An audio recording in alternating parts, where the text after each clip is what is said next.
नमस्कार, स्वागत है आपका। आप देख रहे हैं इंडिया बोल रहा है। मैं हूं आपके साथ विवेक शांडिल्य। क्या अमेरिका के राष्ट्रपति डोनाल्ड ट्रंप दुनिया के सबसे बड़े तानाशाह बनने की राह पर हैं?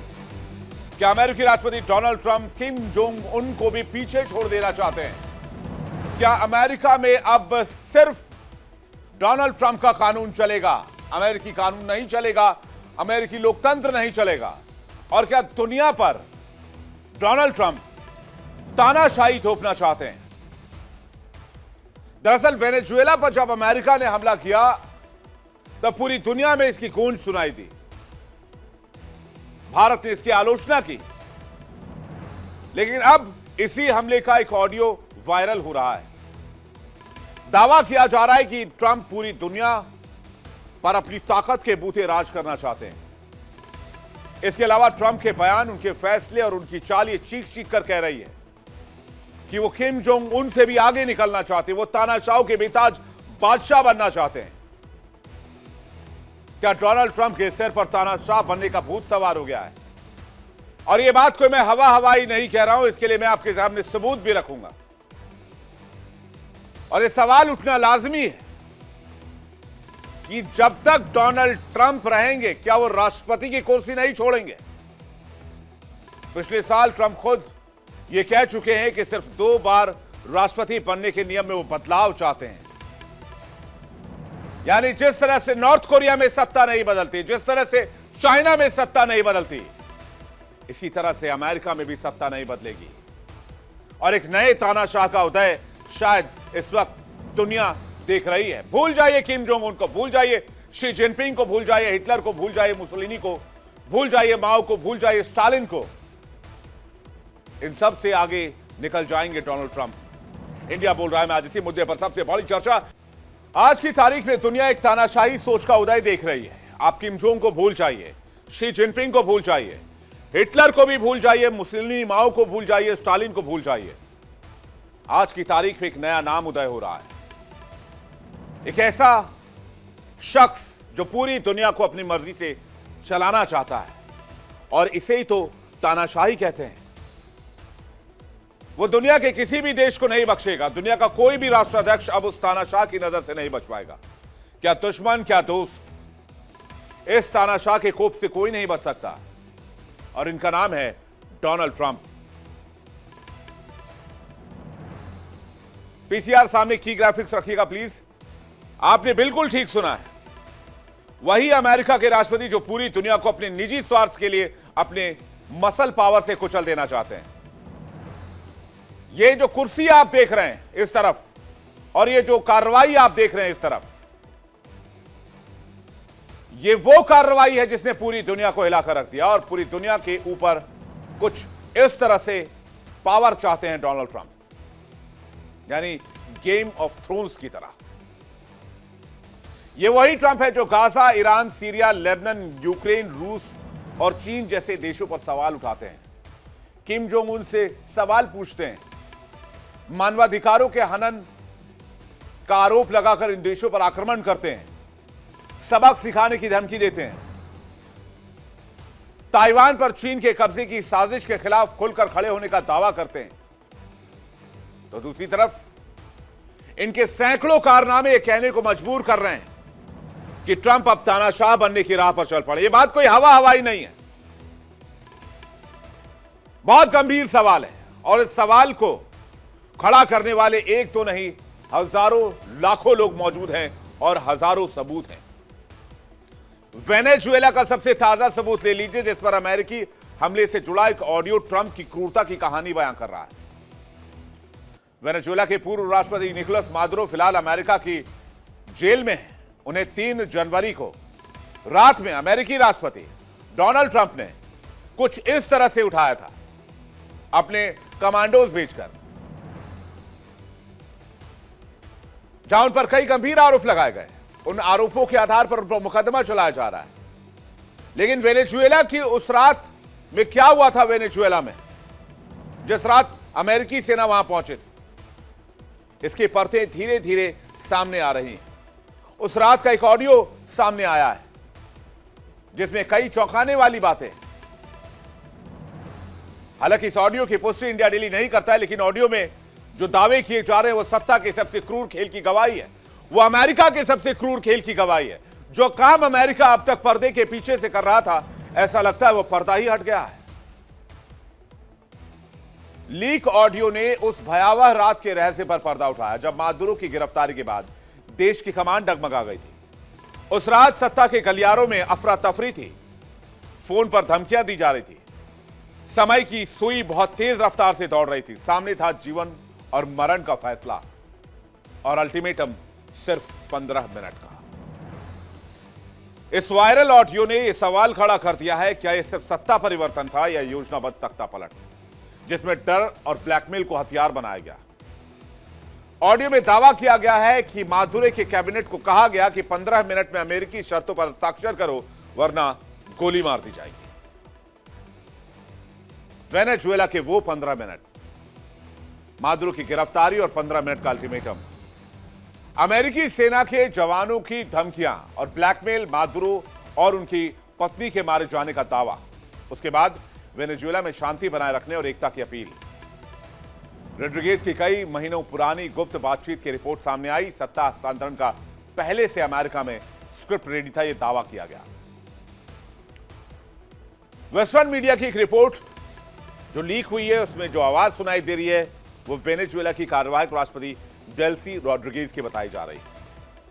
6 मिनट की बातचीत में वो दावा करती हैं कि अमेरिकी बलों ने मादुरो की गिरफ्तारी के तुरंत बाद उन्हें और उनके कैबिनेट के शीर्ष नेताओं को बंदूक की नोक पर रखा था और 15 मिनट का वक्त दिया था कि अमेरिका की शर्तें मान लो, दस्तावेज पर हस्ताक्षर कर दो, डील साइन कर दो, वरना 15 मिनट के अंदर गोली मार दी जाएगी। यह ऑडियो ऐसे समय में सामने आया जब अंतर्राष्ट्रीय मीडिया में दावा किया जा रहा है कि रोड्रिगेज महीनों से अमेरिका के साथ गुप्त बातचीत कर रही थी। तो उस रात जो फैसला लिया गया, अमेरिका ने वेनेजुएला के साथ डील किया, क्या वो डील बंदूक की नोक पर की गई? क्या वो डील अमेरिकी दबाव में किया गया? क्या वो डील 15 मिनट के अल्टीमेटम पर किया गया? अगर वो डील 15 मिनट के अल्टीमेटम पर किया गया तो क्या आज की तारीख में वेनेजुएला अमेरिका का गुलाम नहीं है? वेनेजुएला का सत्ता हथियाने के बाद डोनाल्ड ट्रंप ने खुद अपनी सोशल मीडिया ट्रूथ पर पोस्ट करके अपने आप को एक्टिंग प्रेसिडेंट ऑफ वेनेजुएला बताया। तो क्या एक्टिंग प्रेसिडेंट ऑफ वेनेजुएला के दस्तावेज पर भी वहां के कैबिनेट नेताओं के बंदूक की नोक पर साइन लिए गए? और अगर ऐसा हुआ है तो यह बहुत चिंता की बात है। अमेरिकी सैनिकों ने क्रूर कार्रवाई करते हुए मादुरो को रात में 1:30 बजे उनकी पत्नी के साथ अगवा कर लिया और उनके कैबिनेट से अमेरिकी डील पर साइन करवाए हुए बंदूक की नोक पर 15 मिनट के अंदर, वरना अमेरिकी सेना इन लोगों को गोली मार देती। यही है वो दबाव और धमकियों की कहानी। गृह मंत्री डियोसदादो काबेलो और अपने भाई जॉर्ज रोड्रिगेज से वहां तुरंत जवाब मांगा गया। रोड्रिगेज ये भी कहती हैं कि अभी भी उन पर दबाव और ब्लैकमेल जारी है, इसलिए उन्हें सबके सामने सच रखना पड़ रहा है। ये बातें एक लीक ऑडियो जो सामने आई है, कथित तौर पर उसमें अमेरिकी कार्रवाई के 1 हफ्ते बाद हुई 2 घंटे लंबी बैठक की रिकॉर्डिंग ये बताई जा रही है। यह ऑडियो स्थानीय पत्रकारिता समूह ला होरा दे वेनेजुएला के हाथ लगी। इसमें सुनाई दे रहा है कि मादुरो के हटने के बाद सरकार के बचे हुए लोग हालात संभालने और दोबारा नियंत्रण बनाने की कोशिश कर रहे थे। रोड्रिगेज ये भी कहते हुए सुनाई दे रहे हैं इस ऑडियो में कि ऐसे हालात में सत्ता की जिम्मेदारी उठाना बेहद दर्दनाक है। डोनाल्ड ट्रंप सार्वजनिक तौर पर रोड्रिगेज की तारीफ करते हैं, लेकिन अंदर खाने खेल कुछ और चल रही थी और इस खेल से समझ आता है कि दुनिया एक नए तानाशाह का उदय तो नहीं देख रही। ट्रंप की तानाशाही का इससे बड़ा सबूत क्या हो सकता है? और इतना सब कुछ सामने आने के बावजूद किसी को भरोसा नहीं हो रहा तो ट्रंप के पिछले 1 साल की हर हरकत पर नजर डाल दीजिए। मैं आपके लिए इस चीजों को और आसान कर देता हूं। वेनेजुएला के राष्ट्रपति मादुरो को किडनैप किया, अरेस्ट किया, न्यूयॉर्क के जेल में ठूस दिया, ग्रीनलैंड पर कब्जे की धमकी दी, खुलेआम धमकी दी, मार्को रूबियो को क्यूबा का राष्ट्रपति कहा, कनाडा को अमेरिका का 51st स्टेट बनाने की बात कही, ट्रंप की ईरान पर लगातार हमले की धमकी है। रूस से तेल खरीदने वालों पर टैरिफ लगाया। यूएन के पैरेलल शांति बोर्ड का गठन किया। हालांकि वो बोर्ड अभी कोलैप्स कर गया, बनने से पहले, यह बात अलग है। शांति बोर्ड के लिए 9,000 करोड़ रुपए वसूलने की बात कही। आजीवन शांति बोर्ड का अध्यक्ष बने रहने की बात डोनाल्ड ट्रंप ने खुद के लिए कही। शांति बोर्ड का चार्टर जो बनाया गया उसमें शर्त रखी गई। यूएन और डब्ल्यूएचओ से अमेरिका बाहर निकल गया। और क्या सबूत चाहिए, और कितने सबूत चाहिए?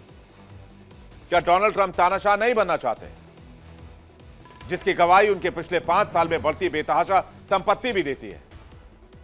साल 2020 में 2.5 बिलियन डॉलर की संपत्ति थी। साल 2021 में जब वो प्रेसिडेंट बने, जब वो प्रेसिडेंट पद से गए तो 2.5 बिलियन डॉलर, 2022 में 3.2 बिलियन डॉलर, 2023 में 2.6 बिलियन डॉलर, 2024 में जब उनकी वापसी हुई अंत में 3.9 बिलियन डॉलर और 2025 के एंड में 7.3 बिलियन डॉलर। तो तानाशाह यही तो करते हैं, अपने लिए संपत्ति जुटाते हैं, अपने लिए सुख सुविधा जुटाते हैं और आम लोगों को गोली मारते हैं।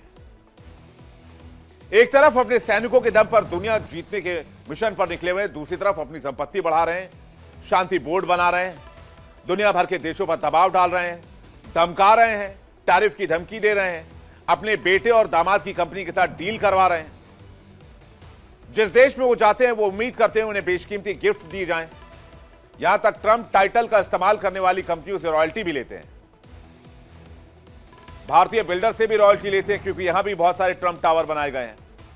2024 में भारतीय कंपनियों ने ट्रंप के नाम का इस्तेमाल करने के लिए करीब 100 करोड़ रुपए दिए। इसके अलावा अमेरिका के अंदर की स्थिति देख लीजिए आप। जो भी तानाशाह से सवाल पूछता है उसको गोली मार दी जाती है। आज ही अमेरिका में एक व्यक्ति को गोली मार दी गई। 6 आइस एजेंट्स ने घेर कर गोली मार दी एक व्यक्ति को। इसकी तस्वीरें आप देखिए जरा, फुल स्क्रीन तस्वीर दिखाते हैं आपको।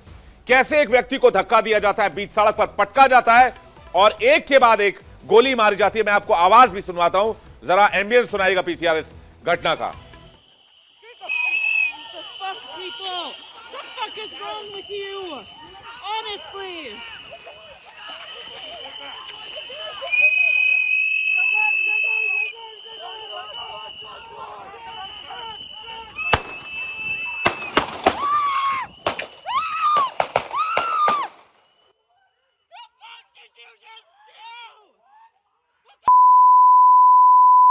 ट्रंप के खिलाफ सवाल पूछने का अमेरिका के अंदर जो तस्वीर इस वक्त आप देख रहे हैं वो एक व्यक्ति की है जिसने यह सवाल पूछा था कि रैनी गुड की हत्या बीच सड़क पर क्यों की गई।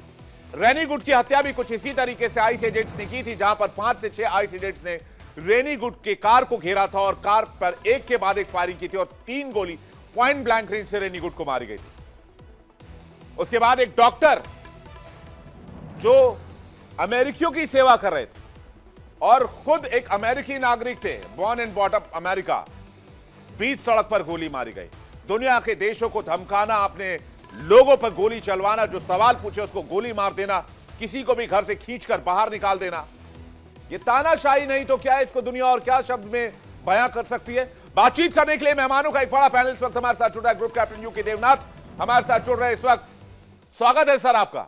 मेजर जनरल अनुज माथुर इस वक्त हमारे साथ जुड़ रहे हैं, रक्षा विशेषज्ञ हमारे साथ। बहुत स्वागत है मेजर साहब आपका। हमारे साथ पूर्णिमा नाथ जुड़ रही है, रिपब्लिकन नेता, अमेरिका से लाइव है, बहुत स्वागत है आपका। संजीव श्रीवास्तव हमारे साथ जुड़े, विदेश मामलों की जानकार, बहुत स्वागत है आपका। सबसे पहले पूर्णिमा जी के पास जा रहा हूं। यूएस से लाइव है, अमेरिका से लाइव, और वही बताएंगे बेटर सिचुएशन अमेरिका में क्या है। तो पूर्णिमा नाथ जी, सवाल यह है कि क्या किम जोंग उनके रास्ते पर चल पड़े हैं Donald Trump? Thank you so much for having me.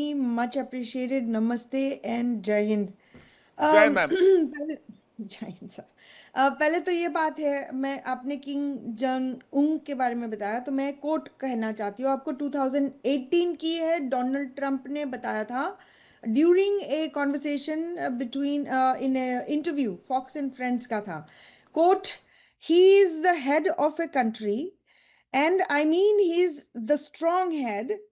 He speaks and his people sit up at attention. I want my people to do the same. End quote. इनका मतलब क्या हो गया?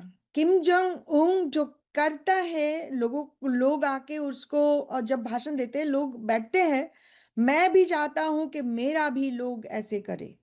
His inspiration is Kim Jong Un, जैसे एक dictator है। तो आप इसे क्या सीख सकते हैं हम लोग? I feel that we were led to believe Donald Trump यहाँ पे अच्छे करने के लिए आए थे, और he was fighting the deep state. लेकिन वो जो अपने संपत्ति बनाने के लिए आ रहे थे, अपने दामाद और बच्चे को रिच बनाने के लिए आए थे, अपने फैमिली बिजनेस आगे बढ़ाने के लिए आए थे, और लोगों के ऊपर लोगों को टेरराइज करने आ रहे थे, ये किसी को समझ नहीं आया था। हमें तो समझ नहीं आया था। हमने उसको बिठाया उस पोजीशन में। आज यहाँ पे लोगों को मारा जा रहा है। एक पीसफुल प्रोटेस्ट को बंद करने के लिए आइस एजेंट ने यहाँ तक पहुंच चुके हैं कि पॉइंट ब्लैंक में लोगों को शूट कर रहे हैं। आप रेने गुड के बारे में बोले, आज कल जो जिनका शूटिंग हुआ यहाँ पे, उनका नाम था एलेक्स प्रेटी। वो he was a veteran hospital का, वो नर्स हुआ करता था। उनका अगर पिक्चर आप देखेंगे, he was actually ice agent का पिक्चर ले रहे थे, वो फिल्म कर रहे थे, और उनको धक्का मार के उनको शॉट शॉट किया गया है। वो बोल रहे थे कि उनको गन लेके आना नहीं चाहिए था। लेकिन वो कुछ 2 साल पहले यहाँ पे जो प्रोटेस्ट हुआ था, हमारे यहाँ पे लिटरली आधा घंटा डिस्टेंस है, मेरे विस्कॉन्सिन में जहाँ पे रहती हूँ, मिलवाकी के आधा घंटा डिस्टेंस है। यहाँ पे आप काइल रिटनहाउस के बारे में सुने होंगे या बोले होंगे, उसके बारे में चर्चा भी करे होंगे मेरे ख्याल से। He went with the AK-47 over there and killed 2 people. And हमारे रिपब्लिकन पार्टी उनको सपोर्ट किए हैं कि it was a defence act. वो बंदा अभी literally is the poster boy for Republican party. आज जो ये जो हमें दिख रहा है, and this is not good. Obviously आपने तारीफ ने देखा है, दुनिया को टेरराइज करके रखे हैं। आपने इंटरनली हम यहाँ पे आइस की दबदबा यहाँ पे देख रहे हैं। लिटरली बजट को 3 times बढ़ाने के लिए बात भी हो रही है। Democrats are actually taking it seriously right now, saying ICE DHS can not have. नहीं, और थर्ड टाइम वो राष्ट्रपति बनने के लिए भी रास्ता क्लियर कर रहे हैं अंदर खाने से जो जानकारी मिल रही है। मैं मेजर जनरल का जवाब चाहूंगा, उसके बाद मैं बाकी मेहमानों के पास आ रहा हूं। मेजर जनरल अनुज माथुर जी, और क्या हालात होते हैं एक तानाशाह के साथ, या एक तानाशाह की पॉलिसी और क्या डिफरेंट होती है? कुछ डिफरेंट नहीं होती, वही उसी रास्ते पर है। बिल्कुल बिल्कुल। जय हिंद विवेक। एक तो जय हिंद सर। मायामी की एक तो मैं मायामी के किसी होटल में हूं अभी, तो मेरा कनेक्टिविटी का थोड़ा सा इशू है। मेरी आवाज ठीक पहुंच रही है आप तक? बिल्कुल परफेक्टली पहुंच रही है सर, एकदम बहुत शानदार तस्वीर आ रही है आपकी। बताइए आप। मैं डोनाल्ड ट्रंप के राज्य में बैठा हूं अभी एज ऑफ नाउ। देखिए, बिल्कुल बिल्कुल साफ, बिल्कुल आपने जो अपने प्रोमो में भी कहा, बिल्कुल साफ बात नजर आ रही है कि डोनाल्ड ट्रंप चाहते हैं कहीं ना कहीं बिल्कुल अंदर से उनको चाहते हैं कि वो दुनिया के सबसे शक्तिशाली व्यक्ति बन जाएं, और उसी चीज के उसके लिए उनको इस बात का पूरा यकीन है कि उनको ऐसी सिचुएशन में आ जाएं कि वो जो चाहेंगे जहां चाहेंगे कर सकते हैं। आप देखेंगे पिछले 1 वर्ष की जो घटनाक्रम है, वो पूरा का पूरा घटनाक्रम इसी ओर इशारा कर रहा है। उन्होंने पिछले वर्ष ही ये बात कही थी कि मैं तीसरी टर्म पॉसिबल है, मैं किस प्रकार से कर पाऊंगा। वो तीसरी टर्म नहीं है, वो लाइफ लॉन्ग शी जिनपिंग की तरह या पुतिन की तरह। Exactly, yes, that is the point sir. ये उनका मुझे लगता है कहीं ना कहीं आइडिया उनका ये है, और उसी वजह से वो इस बात को कर रहे हैं। आते ही उन्होंने कुछ स्टेटमेंट्स दिए थे, और उन स्टेटमेंट्स को अभी क्रियान्वित करने का प्रयास किया जा रहा है, चाहे वो ग्रीनलैंड हो, कनाडा हो, वेनेजुएला हो। लेकिन विवेक, मैं एक बात बिल्कुल साफ तौर पर बता देना चाहता हूं कि ये जो विश्व है, आज विश्व की परिस्थिति वो नहीं है जो वो समझ रहे हैं। और जिस प्रकार से कनाडा ने रिस्पॉन्स किया है, जिस प्रकार से भारत ने रिस्पॉन्स किया है उनके उसके ऊपर, उससे ईरान का जिस प्रकार का रिस्पॉन्स आ रहा है, एक बात मैं आपको बता सकता हूं कि उनकी ये पूरे विश्व में दादागिरी करने वाली जो इच्छा है, उसको कहीं ना कहीं कोई मुझे संभावना उसकी नजर नहीं आ रही है। अब दूसरी चीज है कि वो अमेरिका के अंदर क्या करना चाह रहे हैं। देखिए, आज की परिस्थिति, पूर्णिमा जी इस बात से एग्री करेंगी कि उनकी जो पॉपुलैरिटी है वो लगातार गिर रही है। उनको पूरा पूरा अंदेशा है, पूरी शंका है कि वो जो मिड टर्म है उसमें उनकी परिस्थिति बहुत ज्यादा सही नहीं है। ये बात पूर्णिमा जी भी उसी पार्टी के लीडर हैं, मैं बताना चाहता हूं। तो उसको उसको देखते हुए वो अपने कुछ एक्टिविटीज इस प्रकार की कर रहे सर हैं, बहुत चाहे उन्होंने जो नहीं, मैं वेनेजुएला में किया हो या कोई वो सवाल ग्रीनलैंड में पूछेगा करना तो चाहते गोली हैं। थोड़ी मार देंगे और सर। आप उनकी दावती स्पीच, हाँ, एक बात बताता हूँ कि दाऊद स्पीच को अगर आप ध्यान से एनालाइज करेंगे हाँ तो आपको पता होगा कि किस प्रकार से वो अपने अपने इस एजेंडा को आगे बढ़ाने का पूरा पूरा का पूरा प्रयास कर रहे सर, हैं। और जिसने जी उनके खिलाफ जी, बातचीत करनी, हाँ, मैं यूके देवनाथ सर के पास जा रहा हूं। एजेंडा वाली बात अलग है। अब क्लियर, एक तानाशाह क्या करना चाहता है? अपनी संपत्ति बढ़ाता है, अपना दबदबा बढ़ाता है, अपना रिजीम बढ़ाता है, और कोई बिल्कुल। सवाल पूछता है तो उसको गोली मार देते हैं। क्या ये चीजें नहीं हो रही हैं अमेरिका में? बिल्कुल हो रही हैं। इसलिए मैं कह रहा हूं कि वो किम की राह पर है। यूके देवनाथ सर का रिएक्शन। संजीव सर आपके पास आ रहा हूं। देवनाथ सर। हाँ विवेक, इसमें कोई शक नहीं है कि अमेरिका में डेमोक्रेसी अभी भी बहुत मजबूत है। यह इस तरह से पता लगती है कि अब इलेक्शन, मिड टर्म इलेक्शन होने वाले हैं, और जिस तरह से ट्रंप की पॉपुलैरिटी गिन रही है, आप देखेंगे रिपब्लिकन पार्टी का बहुत ही मुश्किल भरा समय आने वाला है। पूर्णिमा नाथ जी जो हैं, मैं उम्मीद करता हूं कि उनके जो सपोर्टर्स हैं वो उनको सपोर्ट करेंगे, लेकिन बाकी जो रिपब्लिकन पार्टी है वो ज़रा धराशायी हो जाएगी इस मिड टर्म इलेक्शन में। देखिए, टर्म जब जब डोनाल्ड ट्रंप पावर में आए तो बहुत नैरो मेजोरिटी से पावर में आए। कांग्रेस में कितने सेनेटर हैं उनके पास रिपब्लिकन के? 218। डेमोक्रेट्स के कितने हैं? 213। तो महज अगर 3 वोट इधर उधर हो जाते तो डोनाल्ड ट्रंप शायद अमेरिका के राष्ट्रपति नहीं होते। अभी भी जब कांग्रेस, जब ये प्रस्ताव आया कि भविष्य में युद्ध में फौज को भेजने का जो अधिकार प्रेसिडेंट का है उसको हटा दिया जाए, भविष्य में प्रेसिडेंट जो है युद्ध में फौज को तभी भेजेगा, जैसे वेनेजुएला में फौज को डिप्लॉय किया गया, कि जब कांग्रेशनल अप्रूवल मिल जाएगी। तो ये डोनाल्ड ट्रंप तो हारने ही वाले थे इस प्रपोजल में। इस प्रस्ताव के पक्ष में 215 और विपक्ष में 215 वोट मिले, क्योंकि 3 रिपब्लिकन जो थे, मेरे ख्याल से मैं उनको शाबाशी देता हूं कि उन्होंने अपने दिल की सुनी। उन्होंने डेमोक्रेट्स के साथ मिलकर वोट दिया। 215 यानी, और एक वोट इधर उधर हो जाता तो फिर डोनाल्ड ट्रंप के ऊपर अंकुश लगने वाला होता कि भविष्य में वो जब भी अमेरिका की फौज को कहीं भेजें पहले कांग्रेशनल अप्रूवल लें। तो अमेरिका में देखिए, अब डोनाल्ड ट्रंप कह रहे हैं कि 3rd टर्म वो राष्ट्रपति बनेंगे, लेकिन उनका 22nd अमेंडमेंट जो है बहुत ही क्लियर है कि किसी भी, फ्रैंक रूजवेल्ट थे द्वितीय विश्व युद्ध के बाद, वो 3 बार 4 बार राष्ट्रपति बन गए थे, तो फिर लोग इतने परेशान हुए कि 22nd अमेंडमेंट लाया गया। तो 22nd अमेंडमेंट बहुत क्लियर है कि कोई भी अपने जीवन काल में 2 बार से ज्यादा प्रेसिडेंट नहीं बन सकता। हाँ, डोनाल्ड ट्रंप क्या कर सकते हैं कि अपना किसी पिट्ठू को, अगर हिंदी का शब्द इस्तेमाल करूं, वो अगला राष्ट्रपति, जेडी वांस को पाल पोस रहे हैं कि जेडी वांस को अगला राष्ट्रपति बना देंगे। डोनाल्ड ट्रंप सोच रहे हैं कि जेडी वांस जो है उनके कहने पर, उनके इशारों पर कठपुतली की तरह काम करेंगे। उसके बाद चौथा टर्म क्या डोनाल्ड टर्म 2028 2032 में सोच सकते हैं? बहुत दूर है, बहुत दूर है। तो अमेरिका की डेमोक्रेसी अभी भी वाइब्रेंट है जी। Democracy vibrant? सर, मुझे नहीं लगता अमेरिका की डेमोक्रेसी या मजबूत, सबसे मजबूत है या वाइब्रेंट है। भारतीय डेमोक्रेसी सबसे मजबूत और सबसे वाइब्रेंट है। Sorry to say that sir, मैं आपके विचारों से थोड़ा सा सहमत नहीं हूं। अगर डेमोक्रेसी मजबूत होती तो आईस एजेंट्स जो वहां पर केंद्रीय संस्था है, वो घरों में जबरन घुसकर लोगों को बाल पकड़कर घसीट कर नहीं निकालती। एक 5 साल के बच्चे का इस्तेमाल नहीं करती उसके पिता को डिटेन करने के लिए। एक व्यक्ति को बीच सड़क पर 10 राउंड गोलियां नहीं मारी जाती पॉइंट ब्लैंक रेंज से, चूंकि वो आरोप लगाया गया कि उसके पास बंदूक था। एक महिला को कार में बैठे गोली से नहीं उड़ाया जाता। अगर वाइब्रेंट होता लोकतंत्र तो सर खत्म हो गया लोकतंत्र अमेरिका का, जब तक डोनाल्ड ट्रंप है। और अगर डोनाल्ड ट्रंप 3 साल और रह गए तो फिर रिवाइवल भी इनका मुश्किल हो जाएगा। मैं संजीव जी से एक रिएक्शन चाहूंगा इस पर जल्दी से। संजीव सर, आपका क्या मत है इस पर?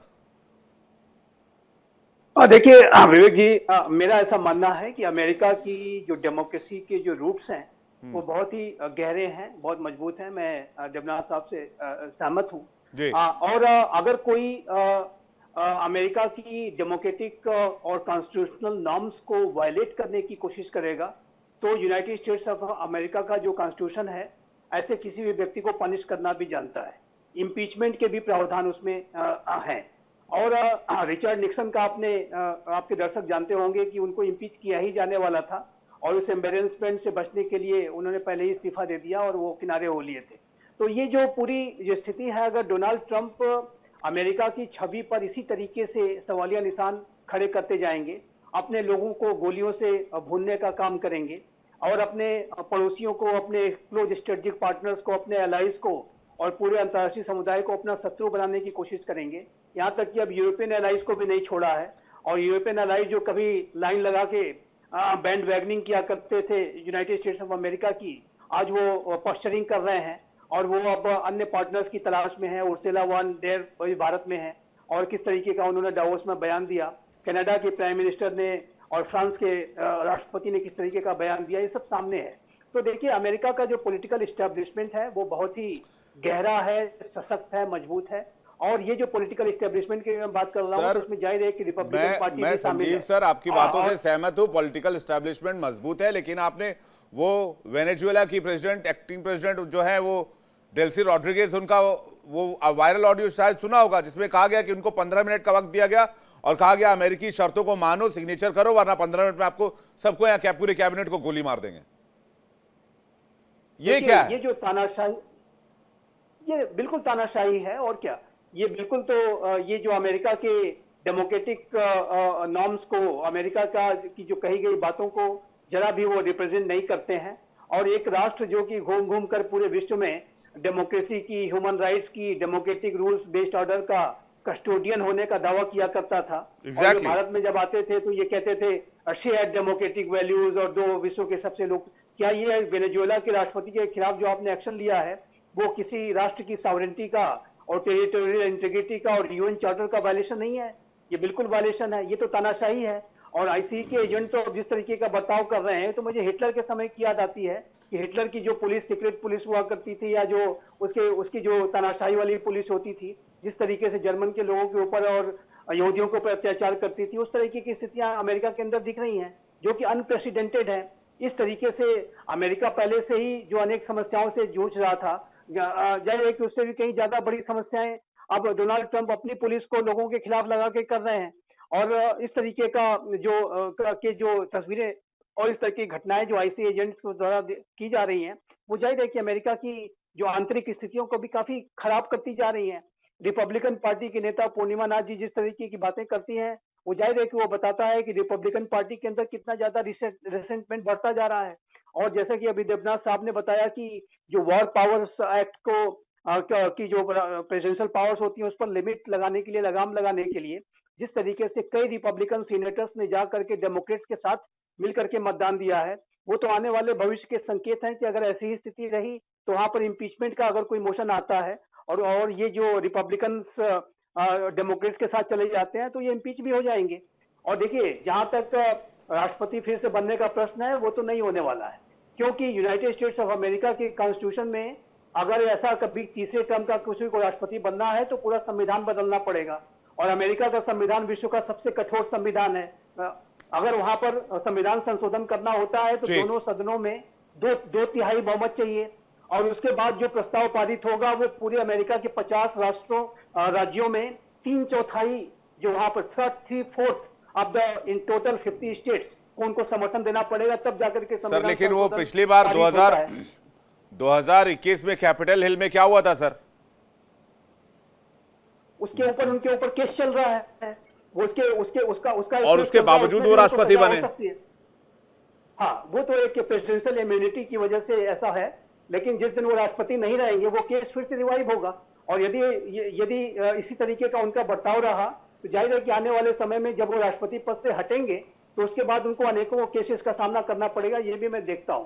इसलिए बेहतर ये होगा कि डोनाल्ड ट्रंप, देखिए एक बात और कहूंगा, प्रेसिडेंशियल जो कांग्रेसनल इलेक्शन होने वाले हैं उसमें इनकी बहुत बुरी हार होने वाली है। न्यूयॉर्क का जो सिटी का जो इलेक्शन हुआ, अभी जो कुछ इलेक्शंस हुए हैं उसमें जिस तरीके बाईपोल्स में तो बहुत झटका लगा, बिल्कुल सही कह रहे हैं आप। हाँ, और उसके बाद 1 साल का कार्यकाल इनके पास और रहेगा।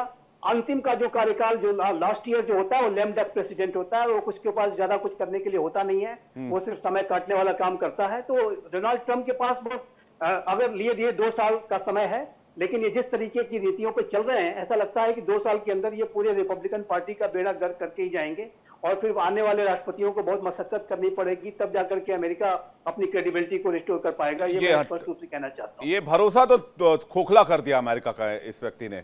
मैं पूर्णिमा जी से एक बहुत इंपॉर्टेंट सवाल पूछना चाहता हूँ, चूंकि पूर्णिमा जी अमेरिका से लाइव हैं और माथुर सर भी अमेरिका से ही लाइव हैं, हालांकि पूर्णिमा जी वहाँ रहती है, इसलिए सवाल पहला मेरा उनसे ही है।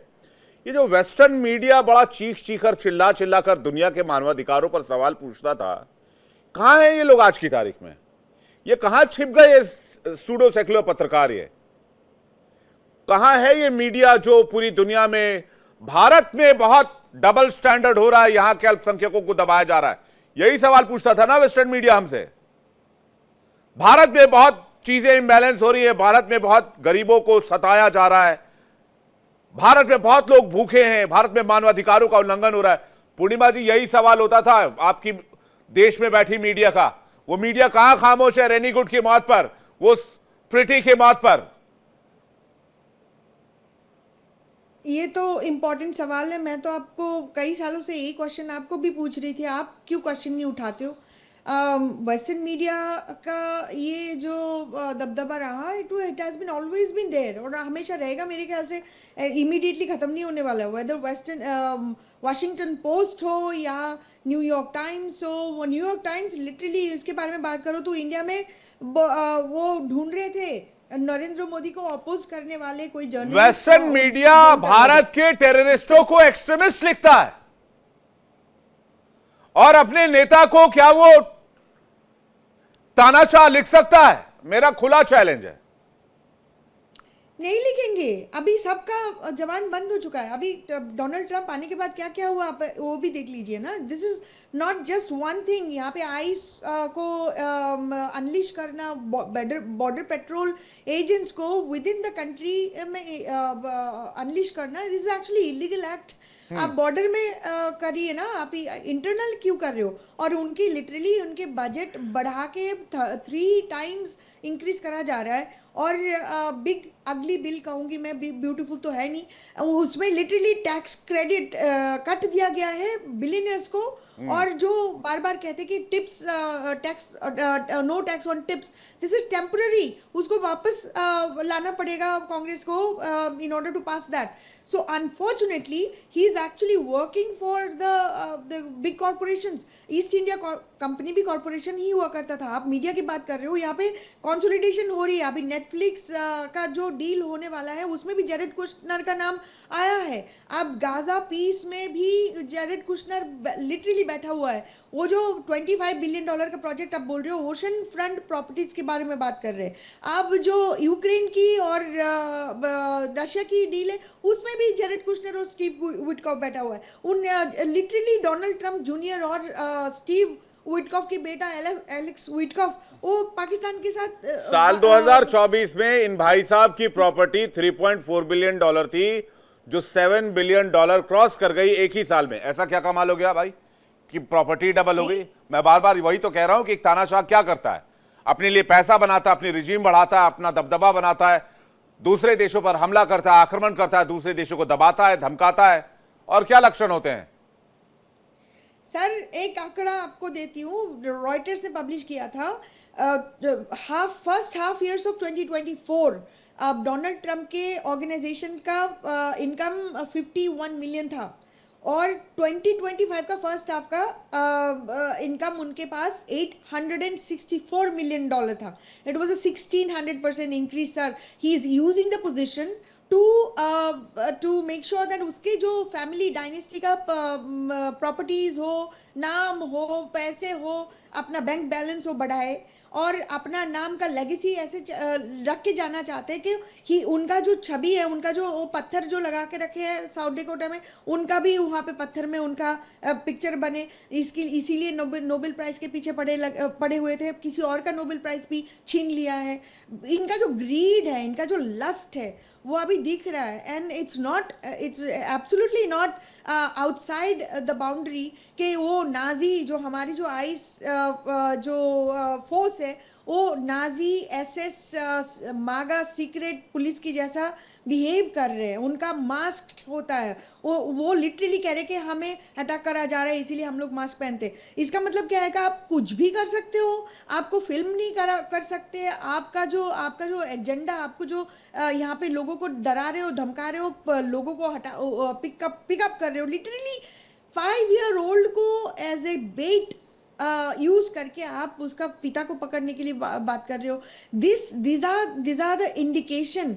रिपब्लिकन पार्टी में कोई बोल नहीं रहा है सर, कोई बोल नहीं रहे। आप अभी सर बोल रहे थे फैक्शन हो रहा है, नहीं हो रहा है। द 30% सपोर्ट जो आप देख रहे हो अभी अमेरिका में डोनाल्ड ट्रंप की, it is from the Republican party मागा फैक्शन। आपको मेरे जैसा कोई आपको दिखेगा नहीं है। जो 3-4 लोग आपको सेनेट में या हाउस में दिखा, उनके ऊपर दबाव है कि उनको लिटरली हटाने की बात कर रहे हैं। मैं कांग्रेस के लिए रन करूंगी और कर रही हूँ। मुझे कैसे अटैक करा जाएगा आप देख लीजिएगा। मुझे बार बार नाजी कहा जाता है, मुझे बोलते हैं कि मैं टॉक्सिक हूँ, मुझे बोलता है कि मैं इंडियन हूँ, मैं यहाँ पे बिलोंग ही नहीं करती हूँ। मैं रिपब्लिकन बन कैसे सकती हूँ? क्योंकि मुझे तो कभी कभी पूर्णिमा मैम आपके लिए चिंता होती है, जिस तरह के से आईस एजेंट्स वहाँ हरकतें कर रहे हैं, वो मैं आपके लिए चिंतित रहता हूँ। ऐसी बात नहीं, और हम आपकी आवाज़ 140 करोड़ लोग आपकी आवाज़ बनकर खड़े होंगे अगर आपके साथ कुछ हुआ तो। मेजर जनरल साहब का रिएक्शन चाहेंगे। पूरी दुनिया की खामोशी के मायने क्या है इसके पीछे? देखिए एक लाइन में मैं इसको प्लीज समाप्त करता हूं कि विनाश काले विपरीत बुद्धि। मैं बिल्कुल इस बात से पूरा बताना चाहता हूं कि आज जिस प्रकार से ट्रंप कार्रवाई कर रहे हैं, वो रिपब्लिकन पार्टी के लिए एक बहुत बड़ा विनाश का कारण बन सकती है। ये जो रिपब्लिकन पार्टी के मागा फैक्शन की पूर्णिमा जी बात कर रही हैं, उसको भी मैं समझता हूं। और ये लोग देखिए, जब भी किसी बड़े लीडर का पतन होता है ना, तो उसके जो अड़ोस पड़ोस के जो लोग हैं वो एक उसके चारों तरफ ऐसी दीवार खड़ी कर देते हैं, चाहे वो मिसेस गांधी के चारों तरफ खड़ी की गई हो या किसी और के चारों तरफ खड़ी की गई हो, जिससे कि उसको बाहर की चीजें दिखना बंद हो जाता है। वो रियलिटी को समझता नहीं है। विवेक, जो मैं रियलिटी बता रहा था, ये पूरी दुनिया ने आज बता दिया है डोनाल्ड ट्रंप को कि दुनिया वेनेजुएला नहीं है। सबसे बड़ी बात देखिए क्या वजह क्या रही उनको, ही गॉट एम्बोल्डन। जो दुनिया का वेस्ट का खास करके जो रिएक्शन वेनेजुएला के एक्शन के खिलाफ था, वो बहुत ज्यादा माइल्ड और सबड्यूड रिएक्शन रहा, क्योंकि कहीं ना कहीं उनको लगा कि यार हमें क्या इससे लेना देना है वगैरह। तो इसको आपको समझने की जरूरत है कि आज का विश्व अलग विश्व है। आप बार बार हम किम से इनकी तुलना कर रहे हैं। किम क्या कर रहे हैं? किम ने मुझे बताइए किस दूसरे देश में जाकर के उसके तख्ता पलट करने की कोशिश की या वहां की चीजों को खराब करने की कोशिश की? किसी को वो कर नहीं सकते। वो तानाशाही कर रहे हैं सिर्फ अपने देश में। अपने देश के बाहर उन्होंने क्या किया ये मुझे आप बता दें, सिवाय 2-4 एक्सपेरिमेंट्स के और मिसाइल। मतलब भाई साहब किम से भी आगे निकल गए। बिल्कुल, विदाउट ए डाउट। लेकिन ये मैं बता रहा हूं, निकलने का प्रयास कर रहे हैं। आपकी बात से मैं आधा सहमत, प्रयास कर रहे हैं, लेकिन ये होगा नहीं। अमेरिका एक बहुत बड़ा और बहुत शक्तिशाली मुल्क है। अमेरिका की डेमोक्रेसी, मैंने कहा थोड़ी देर पहले भी कि वहां पर इसको होने नहीं दिया जाएगा। दिसंबर का इंतजार करिए, आप दिसंबर में देखेंगे कि किस प्रकार से इसका करारा जवाब ट्रंप और ट्रंप की पार्टी के मागा फैक्शन को मिलता है। पूर्णिमा जी को दूसरी बात मैं आपको बताता हूं, जहां तक सवाल माइनॉरिटीज का भारत में जो वेस्टर्न मीडिया बातचीत करता है, आप स्टैटिस्टिक्स उठा के देख लें। भारत दुनिया का एकमात्र देश है जहां हर माइनॉरिटी ने अपने प्रीवियस लेवल से प्रगति की है, नंबर्स भी, इकोनॉमिक वेल्थ में भी। नहीं, मेरा व्यू अपने देश को लेकर बिल्कुल क्लियर है और फैक्ट एंड फिगर्स भी मेरे पास है। मेरा दिमाग इसलिए खराब हुआ माथुर सर, क्योंकि वेस्टर्न मीडिया झंडा बरदार बनता है पूरी दुनिया का कि फलाने देश में हो गया, फलाने देश में, फलाने देश में। तुम्हें अपना देश, अपने राष्ट्रपति नहीं दिख रहे क्या? इसलिए मैं थोड़ा सा मेरा दिमाग घूम गया। मैं यूके देवनाथ जी का रिएक्शन चाहूंगा। यूके देवनाथ जी। विवेक, इसमें कोई शक नहीं है कि वेस्टर्न मीडिया जो है वो भी काफ़ी कलरफुल मीडिया है, ज़रूरत के मुताबिक रंग बदलता रहता है। इसका हमने कई बार उदाहरण भी देखा है। लेकिन देखिए, बात हो रही थी अमेरिका की डेमोक्रेसी और भारत के साथ क्या व्यवहार होगा भविष्य में।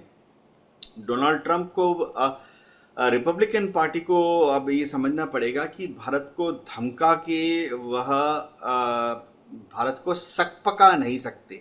भारत ऐसा देश है जो कि दुनिया के सभी देशों से व्यापार करता है। अभी हम कल परसों 27 जनवरी को बहुत बड़ा ट्रेड डील साइन करने वाले हैं यूरोपियन यूनियन के साथ। पिछले जब से डोनाल्ड ट्रंप ने 6 महीने पहले हमें धमकाना शुरू किया, तब से हमने Australia, New Zealand, England, Germany, Japan, कितने सारे देशों के साथ हमने द्विपक्षीय ट्रेड एग्रीमेंट साइन किए हैं। तो भारत व्यापार में यकीन करता है और हम धक्का मुक्की से नहीं डरते हैं। सबसे बड़ा एग्जांपल मैं तो ये देना चाहता हूँ, हमारी 5000 साल पुरानी विरासत है। 2000 साल पहले हम जावा, सुमात्रा, बोर्नियो, इंडोनेशिया तक ट्रेड करते थे। 1000 साल पहले भी हम पश्चिम में पर्शियन गल्फ तक और लाल सागर तक हमारे व्यापारी जाया करते थे। तो हम अमेरिका के साथ व्यापार करना चाहते हैं। आज की तारीख में अमेरिका के साथ हमारा व्यापार 130 बिलियन डॉलर का है और हम चाहेंगे कि डोनाल्ड ट्रंप के रहते रहते ये ट्रेड बढ़कर 170-180 बिलियन डॉलर हो जाए। अमेरिका का इन्वेस्टमेंट इंडिया में हम वेलकम करते हैं। अमेरिका को भी चाहिए कि इंडियन प्रोफेशनल्स को और एंटरप्रेन्योर्स को अमेरिका में जगह दे। ये एक विन विन सिचुएशन है। डोनाल्ड ट्रंप जो ये एक तात्कालिक यानी क्षणिक भावुकता में आके भारत विरोधी बयान दे देते हैं, शायद इससे ना अमेरिका को कोई फायदा होगा ना रिपब्लिकन पार्टी को कोई फायदा होगा। आज की तारीख में आप देख लीजिए, कनाडा नाराज है, इंग्लैंड नाराज है, यूरोपियन यूनियन के सारे देश नाराज हैं, ग्रीनलैंड के लोग तो किसी भी समय शायद भाला लेकर अमेरिका की तरफ दौड़ पड़ेंगे। पनामा कैनल वो अपनाना चाहते हैं। चीन जो है बहुत ही प्रसन्न है कि डोनाल्ड ट्रंप जो है दुनिया से अलग थलग पड़ते जा रहे हैं। और तो और पुतिन भी प्रसन्न है क्योंकि डोनाल्ड ट्रंप के दुनिया में कोई दोस्त नहीं बचा एक्सेप्ट राष्ट्रपति पुतिन। जी विवेक।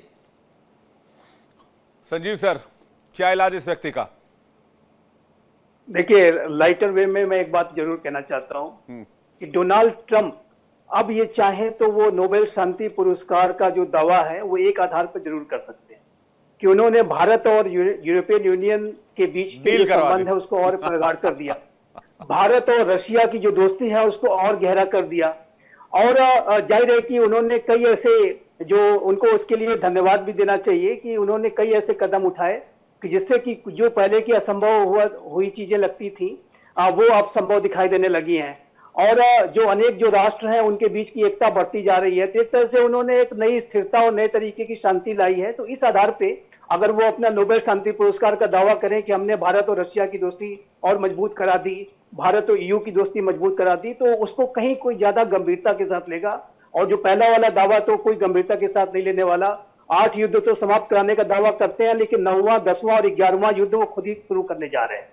तो ये देखिए, ये मैं लाइटर वे में कह रहा था। लेकिन ये जो पूरी डोनाल्ड ट्रंप की जो स्थिति है वो जाहिर है कि पूरे अमेरिका की जो एक ग्लोबल हेजीमोनी, जो ग्लोबल क्रेडिबिलिटी, जो ग्लोबल इन्फ्लुएंस और एक जो मॉरल अथॉरिटी हुआ करती थी, सब पे उन्होंने एक सीरियस डेंट पैदा किया है। और ये जो पूरी जो स्थिति है, जैसे कि मैंने पहले भी कहा कि आने वाले अमेरिका के अनेकों राष्ट्रपतियों को बहुत ही मशक्कत करनी पड़ेगी, तब जाकर के अमेरिका अपनी जो खोई हुई जो क्रेडिबिलिटी है उसको हासिल कर पाएगा। लेकिन जहां तक डोनाल्ड ट्रंप की अपनी स्वयं की प्रेसिडेंशियल लेगेसी की बात है, तो यदि उन्होंने आने वाले समय में भी अगले 2 वर्ष में भी अगर इसी तरीके की नीतियां रखी, तो जाहिर है कि इतिहास में वो बहुत ही ज्यादा उनके साथ जो एक सीवियर तरीके का जो क्रूर, इतिहास जब किसी को का मूल्यांकन करता है तो उसमें जाहिर है किसी को बख्शता नहीं है। और जब समय उसका उनका मूल्यांकन करेगा तो उनको डस्टबिन में ही डालने का काम करेगा। ये बात भी स्पष्ट रूप से दिखती है। और उनकी जो लेगेसी को उसी तरीके से देखा जाएगा जैसे रिचर्ड निक्सन की लेगेसी को देखा जाता है। रिचर्ड निक्सन को जिस तरीके से हम अभी आज अमेरिका याद करता है या विश्व देखता है, वैसे डोनाल्ड ट्रंप को भी देखा जाएगा। हेनरी किसिंजर के टाइम पे देखा गया। हेनरी किसिंजर का जब 100 साल की उम्र में देहांत हुआ तो आधे अमेरिकी खुश थे। ऐसे लीडर्स रहे हैं पहले भी।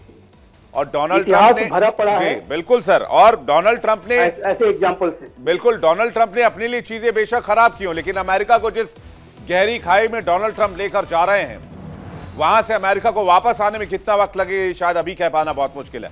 अब सभी मेहमानों का बहुत शुक्रिया हमारे साथ जुड़ने के लिए और अपना कीमती वक्त देने के लिए। बहुत बहुत धन्यवाद दर्शकों, आपका भी बहुत बहुत शुक्रिया हमारे साथ जुड़ने के लिए और अपना कीमती वक्त देने के लिए।